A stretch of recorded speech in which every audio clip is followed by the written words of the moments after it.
So I've worked a decade, I could say combined 10 years in security. I'm 38 and I've went from general security guard sitting at a shack checking trucks in to working as a correction officer to, security of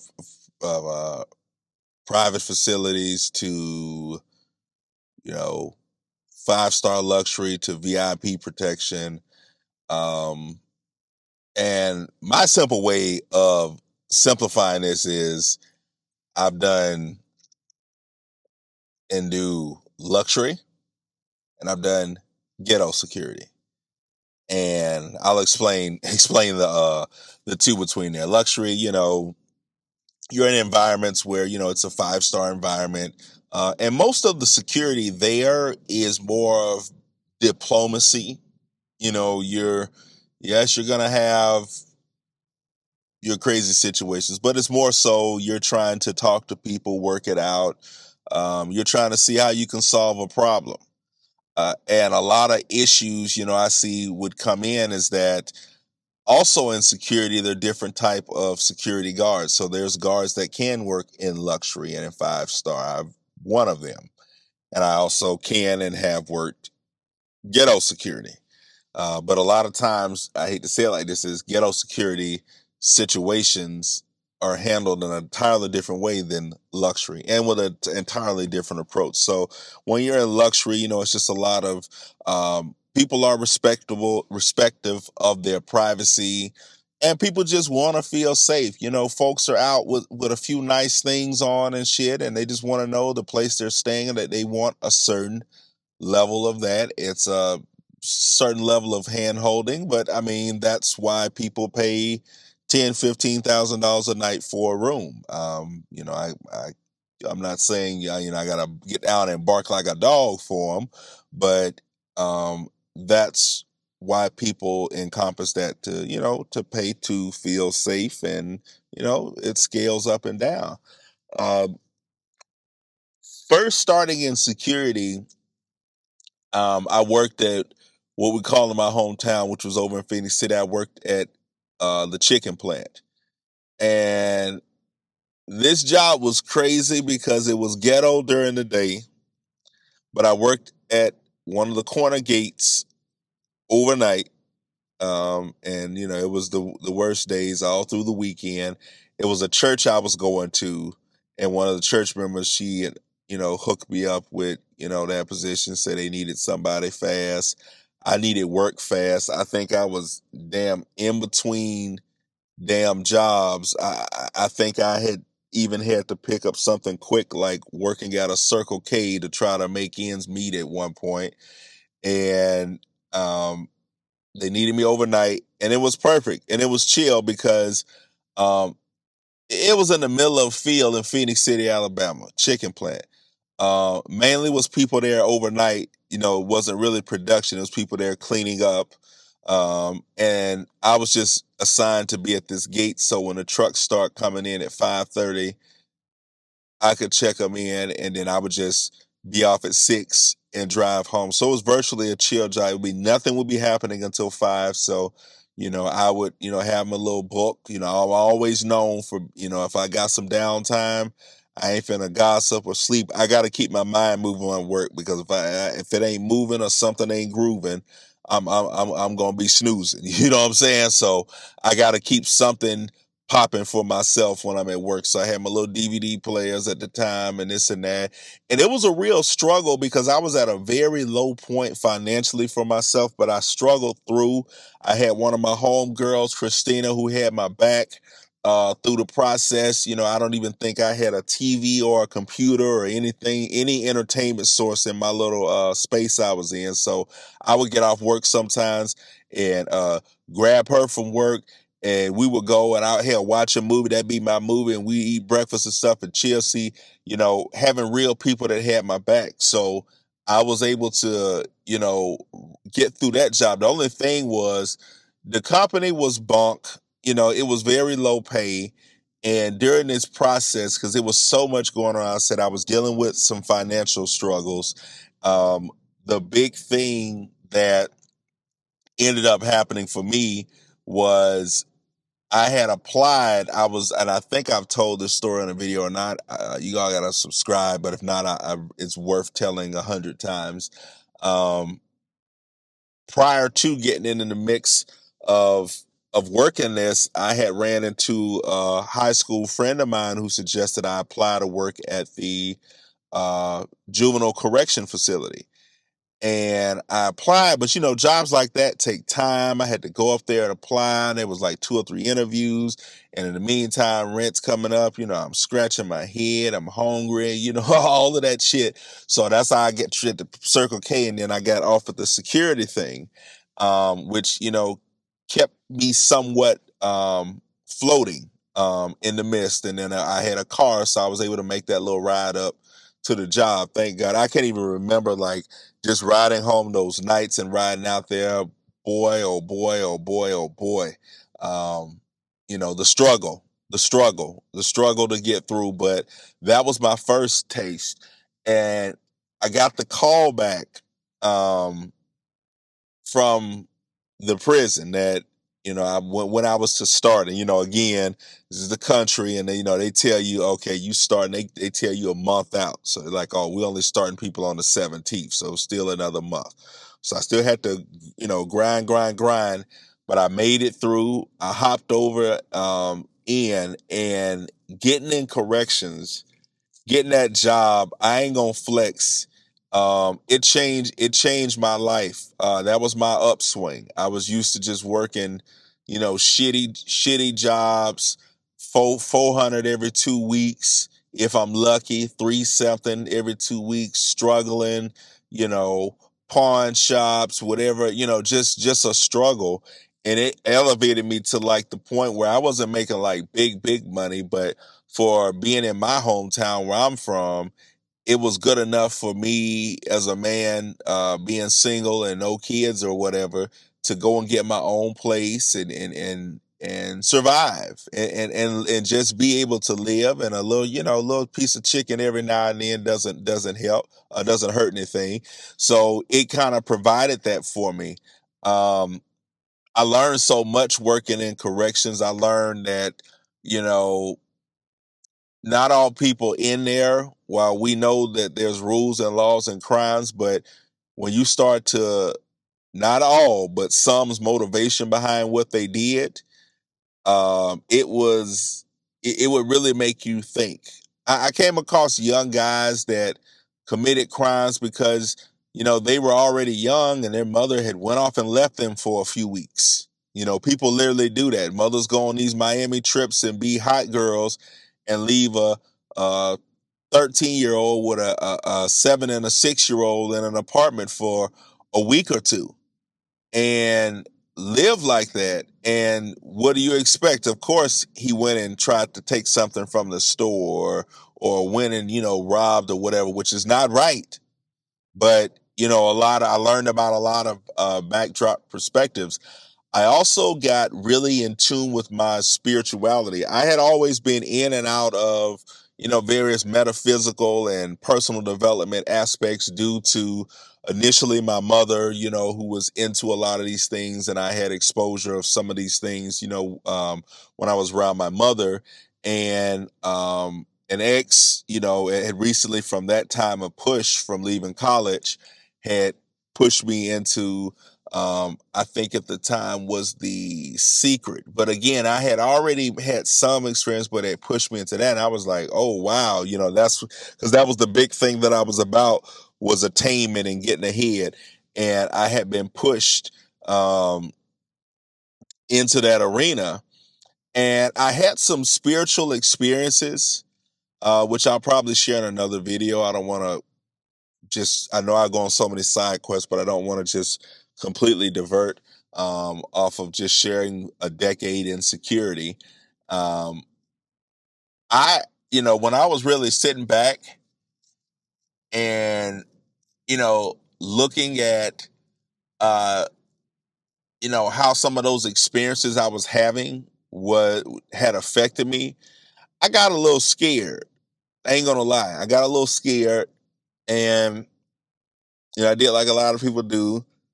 I ran to my church and the church, and yeah, get rid of this, and this, and I initially got rid of almost everything, and facing some of the politics and some of the challenges that were faced working as a correction officer. First of all, the high stress.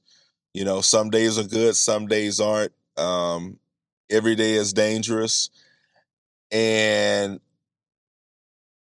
having nothing to deal with that. That's why I tell people, a lot of people in law enforcement and stuff like that, that's a lot of stress to deal with. Whether you like it, agree with it or not, it's a lot of stress, and coming from it was a lot, very stressful. And then I found myself, like doing what the typical people do. Oh, you work you off, you go get toe up at the bar and all that shit. And I started seeing that shit as like, yeah, this ain't for me. This ain't healthy. I'm looking at all these, I don't want to be damn late 30s and 40s and stuff like this, or walking around drunk and pissing on yourself and all that. I just didn't find it to be a thing. So I met working in corrections is where I met Brother Darkness, which some of y'all have heard me, um, mention Brother Darkness. And I knew Brother Darkness's brother. I saw him. I said, "Man, you look just like so. You got really, yeah." And we didn't initially hit it off, but I explained to Brother Darkness my scenario, some things that I was practicing and researching, and I had some experiences, and I ended up getting rid of all my stuff. And, I ran head first back into the church, and he was like, "Man, go pick your stuff back up." And it was something about the way he said that it reinitiated me into meditation and my spirituality, which in turn helped with the stress I was facing at work. A lot of people want to hop on spirituality and say, oh, it's voodoo, it's witchcraft, it's devil worship. But I'm sitting here taking slower, longer breaths versus trying to down a whole bottle of Jägermeister. You see what I'm saying? And you tell me, even without you knowing me, what pick would you rather have? Would you rather have me out here addicted to some substance, or would you rather have me sitting in a cross-leg position with a stone and two stones in my hand, slowing my breath and meditating and not bothering nobody? It helped with the stress because the job became stressful. Like I said, it can get rough. It's a lot of inner politics. It's a lot of shit going on. Basically, working as a correction officer in a prison or anything like that, you're basically in a whole nother world that you go in and out of, a whole nother reality every day. But I learned, to be meticulous. That's where what I learned in security, like even to this day, was like you write, you write, you document well. That's where I learned that at in corrections, because we had a log register that everything that happened on the unit had to be logged. When there was a fight or a situation or anything, everything had to be reported. We had to do pass downs. You know what I'm saying? This was a part of doing the job. When the next officer came, I gave him a full rundown, play by play, what's going on, what do you need to look out for. Incident happened. It was full play by play, exactly what happened as it happened. I also learned, and I don't know if this is the right word for it, but I also learned discipline. And in the process of being, and that writing all of that stuff and documenting carries me now. I'm a good ass documenter. I can document the hell out of some shit. Give me a report to write. Give me something to log and all that shit. That is where I excel in that area, but it's due to, again, a lot of shit we do. It builds from experience, and I built that shit from, experience up to the point shit doesn't just happen. I learned discipline because I had to learn the discipline of, like, a person that doesn't work in security or isn't a correction officer. People yell at you, get in your face, berate you, say mean and hateful things to you. What you do? You get back with them, or you get back up in their face, or worse, y'all squaring up. You finna handle business. But working in security and corrections, that's not always the case. And being in corrections, this is my first time being faced with there are people that could possibly want to put hands on me or hurt me or do something to me, and did, you know what I'm saying, or try attempt to, and that was my first time getting to it. But I had to learn the experience of um how things look when they're on a camera. You see what I'm saying? Like keeping yourself protected by being in camera sight. I learned the art, or the starting art, of diffusing situations. No, no, I don't want to fight. No, I don't want you. You catch me on the camera like this. No, I'm in fear. These are things that you picked up. It was no evil motive or nothing behind them, but you know when you're working in security or working, especially as a correction officer, they can walk up and slap the shit out of you. You're gonna be investigated. They don't do nothing but take their ass to medical and get their ass another damn juice cup, and they gonna be back down there. You gonna be there with your lips and shit looking like you got stung by a bee, or your lips gonna be laying on the ground and shit. They gonna still be asking while your lips laying on the ground, jumping around.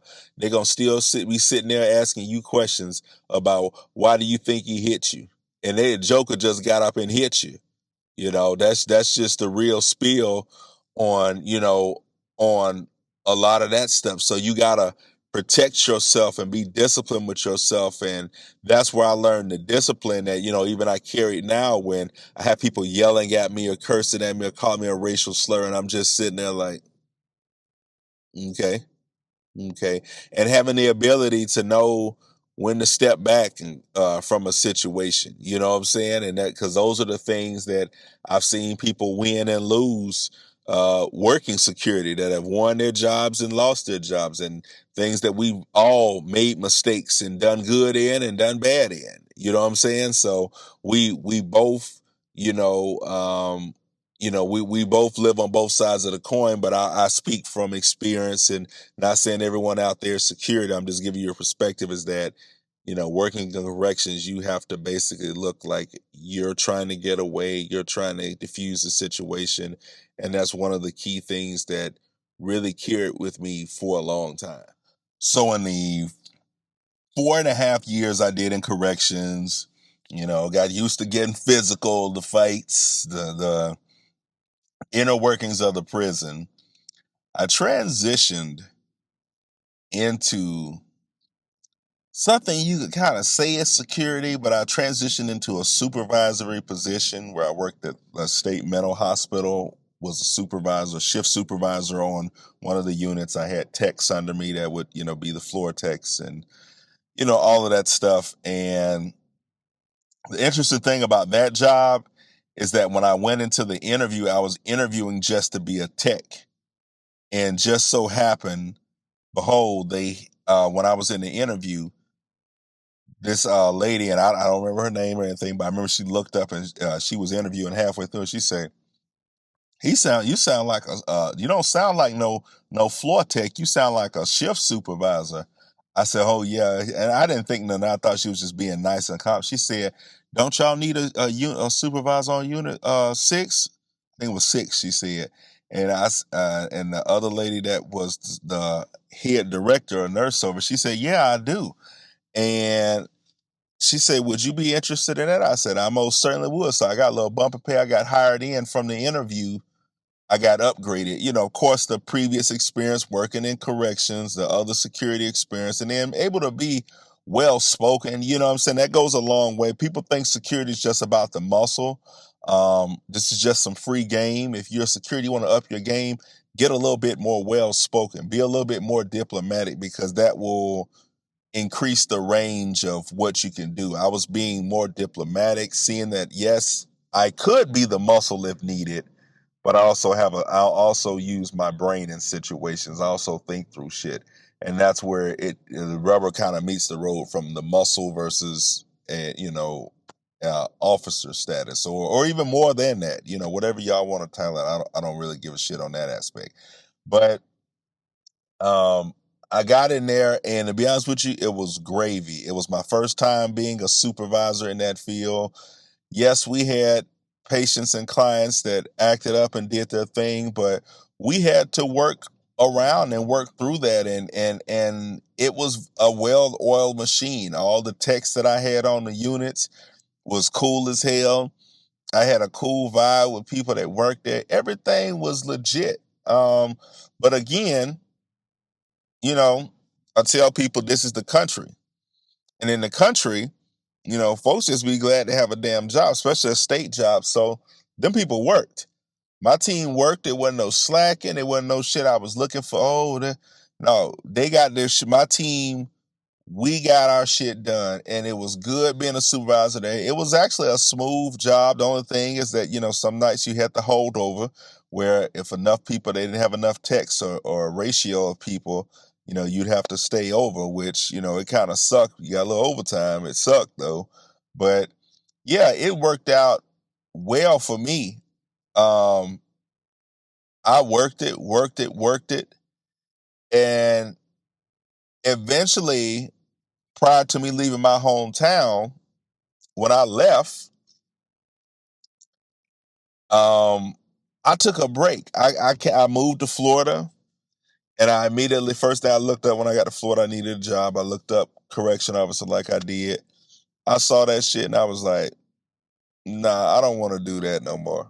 I really didn't, and it could be my take as I'm grateful for the stuff I learned as a correction officer, but I was like, I don't want to do that shit no more. No, I'm good on that one. I don't want to do that no more. So what ended up happening is that the geographic region of St. Petersburg, Florida, had moved into was it was just a hotbed for group homes, and my experience from corrections to working as a supervisor at the state with those with forensic patients, people that had committed crimes but had been deemed, you know, um, having some issues, and it was a perfect parlay into the group home aspect, which I went in initially just as a worker. Quickly, people saw because I had done it, and we're seeing, the experience, the detail to reports and stuff I could do. People were seeing that, okay, and then I became the supervisor. I got close with an owner who put me in as a supervisor, so I kind of helped at multiple units, served doing many things amongst security to coach to cooking meals to doing everything. And then when I came to California, the last thing I expected that I would be doing would be corrections or security, anything, because I just didn't want to be involved in it. It's a high stress job, and that's just a fact about it. I don't want to sugarcoat it. It's security is high stress. You got to deal with a lot of shit. So luckily, as I shot around here in LA like a ping pong ball for a while. Um, I had someone that I know make a suggestion, say, "Hey, why don't you go work? You should work security at one of these spots." Da da da da da. It was a nicer spot, and I didn't really think. I was like, "Well, those people, I would never be able to get up in there." That's that negative self belief, y'all. Negative thought process.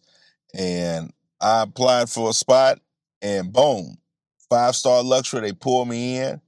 I got 2.5 years there.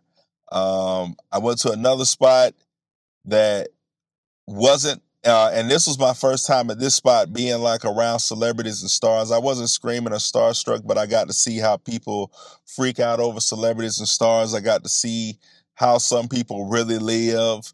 I got to even sharpen my skills with documenting reports, got to sharpen my skills with having that discipline and patience when people are yelling at you, cussing at you, calling your names, berating you, telling you how much money they make, how little you have. I had to learn that whole spiel out here, to learn the discipline to angle and work with those types of things, because the thing about security people don't realize is that we get cussed out, we get yelled at, we get berated, called all the names in the book. The minute we say something or do something, we lost our livelihood and our job. And even when we're attacked physically and verbally, we're still under investigation. It's still always, we're always looked at and viewed as, what did we do wrong? And all we did was came to work and just trying to put food on the table and feed our families and keep a roof over our head in this economy. But that's the defense part of working insecurity or any of these things. So I had to learn that. I had to learn to get called the N word a lot and have to hold my ground. You know, it's just a lot. So, but my resilience with it built up because I previously had the skill. So when I went to another environment that was that wasn't 5 star, but allowed a little bit of, what I would call borderline hood security, I experienced different things that would be considered outlandish in a 5 star environment. So that's when, this shit went from, Neiman Marcus to the Jerry Springer show, real quick. And a lot of situations I had to learn to handle. One of the big things I learned working ghetto security is learning to fight your battles. People look at security, and especially people that, if you got security under your reign or you're in charge of some security people, that security is going to catch everything and immediately address every single thing.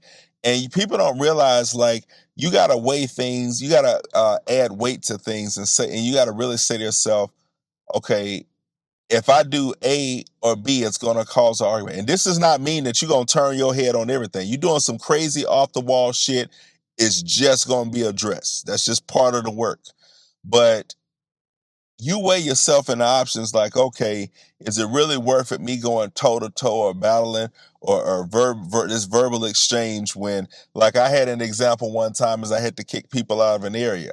The area was closing in 3 minutes. I saw some gentlemen being a little bit, loud. Yeah, they were being loud. They wasn't causing any direct damage or hurt. And I knew in 3 minutes we was gonna have to walk up to them and like, so okay, yeah, you be a little loud or whatever. And I had a moment is that I can say, okay, I got to kick you out, knowing that I got to kick everybody out in 3 minutes, or I can weigh the battle. Now, as long as they weren't crossing certain borderlines, fine. Yeah, a few loud, drunk guys at the end of the night.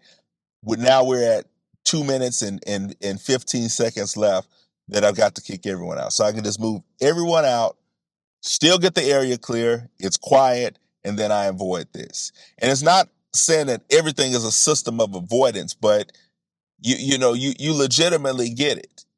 Like examples, like I'm 6'7", okay? I have times where people that are a fraction of my size that I could flip with one hand and throw for feet, make attempts to come up on me in a physically threatening manner, make statements that are threatening. You know what I do? Because at work, I exit. I'm known for locking myself behind a door. Don't threaten me.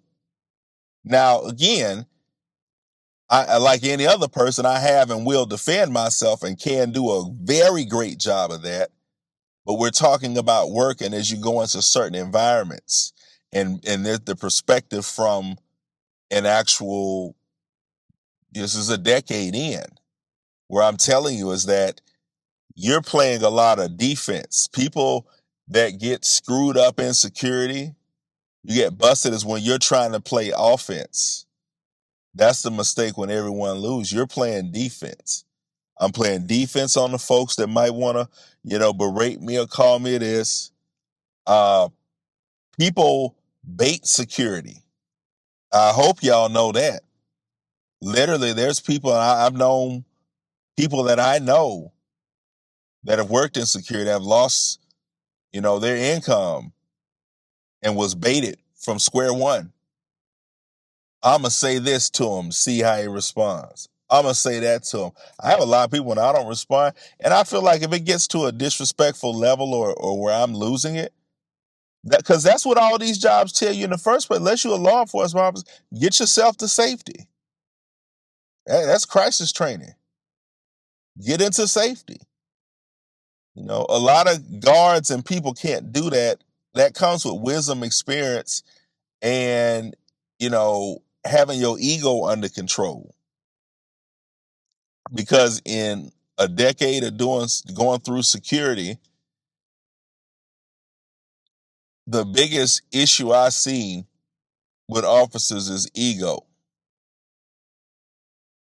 And the biggest issue I see from those that you know, are in a charge of security, and it's not everyone, is not understanding the daily and what that officer or security experiences. People just don't understand it. You know, you get out here and get called a few N words in a night, and then you got a 3.5 foot dude walking towards your 6'7" self with their fist balled up. You know, and I've seen good people that are great, just as it builds up, lose it. They they they can't handle it, and they do something and they lose their income and they lose their job, and some people hold it in for a long time. And for me, now that I'm 38, and I had somebody ask me the other day, well, why don't you go travel and work with a celebrity as a rapper or whatever? I'm like, I don't want to do that. I don't want to be around the clock. I don't want to see some shit that I got to testify in court about against later. I don't want to be involved in it. I don't want to be responsible if I see some weird shit going on and I got to stand there like I'm security, like I don't see this shit going on. So, and I don't want to because I know personally, guarding someone and traveling with someone, you have no life. Their life is your life, and it revolves around it. And I got goals. I'm not just some regular ass rinky dink security ass dude or officer dude or something like that. I have aspirations beyond it. Now I've had to do it. I've lucked and pushed in due to my height, stature, and me being able to hold a freaking conversation, and me having some problem solving skills and some kind of professionalism about myself has got me into where I am now, where I work, have even from there transitioned back into 5-star luxury. So it affords me that opportunity, but living that ring around the rosy pinochle, how long, how much can you take before you explode or a person explodes on you? You have to play it safe. When you see a conversation going left, you feel you're being baited, get out of there. Get to safety. Stop talking. Walk away. Yeah, it hurts your pride. Yeah, I would never have someone say some of the things people say to me and me just walk off. But it's part of what you're being paid to do. And I'm not here on a "we are the children, we got to fix people" thing. I'm just giving you the reality of what it is and what it has been. But I'm so grateful now because even from when I first started in security to now, it's like a tripling of what I was making on my salary. And it may not seem like much to people, and I'm still striving for more. The only reason is now that a guy like me wants out of the physical security because it's a high risk. And I can't be 40 something wrestling with folks and trying to go through all of this and 50 something and try. So I've been looking into GRC because again, it kind of aligns with some of the skills I said that I'm good at doing and things that I have an aptitude for and learned over the years, a decade in security. I think that my take after a decade of doing security, that it's high stress. It teaches you to be very safe and analytical, but it's very high stress, and a lot of officers and security guards or whatever the title is don't have the outlets for decompression from the stuff that we face on the regular. And I don't know, maybe in the future or maybe at some point something will come to me to do, but the mental health and the decompression of the verbal abuse, because people look at it as this, okay, well, you didn't nobody get hit, but the amount of verbal abuse that security guards and officers take worldwide is crazy. And it's even crazier to tell someone that you're berated on a daily basis or people are challenging you. You have some things said to you that should not be said to other people, and you have no outlet or no recourse to start to diffuse that. And that's where a lot of my meditation and my spiritual practices still do and have come in place. I go on my break sometimes. They didn't call me the N word 20 times. I go on my damn break and I'm sitting there meditating. I'm doing my Qigong. I'm working on meditation of my heart. I'm doing things like that because those are, you got to have some other altitudes, and the jobs ain't gonna tell you this in security, but you got to, as a security officer, you work in a high stress position. You got some high stress shit going on, and you got to do better and care better for yourself. There's no honor in running yourself down. There's no honor in you being run down. I want out, and I'm being smart enough to preliminary start looking and working towards things to get out, because I can't be 40, 50 trying to wrestle with somebody. I can't be 40, 50 having somebody throw a drink on me. You know what I'm saying? And I look for things that are now focused on longevity. I can do GRC, sit at a desk, write policy, teach policy, audit certain policies. I can do that to you. Can do that to you 100. But how many flights and patrols you gonna be able to do at 55? Patrols up and long down steps that I'm doing now. How long is that gonna last? It's not gonna last very long. So while I'm grateful for all the experience I've gained and have, and even how now a decade later security and securing things is still feeding me, I'm excited about the expansion that I'm going for to go into more, a more sustainable longevity and lesser risk, high risk thing, because all we're dealing with as security guards is what the hell a person does on that day.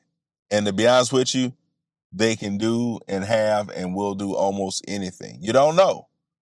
Maybe something's good, maybe something's bad, and you don't want to live on a daily basis with something like that. I've put in my time, and I'm now looking to grow and transition myself into something where I can take some of the core things that I had a great aptitude in as a security officer and apply them into a new field. So I want out, but security it's been a 10-year decade ride, and I'm it's still something new.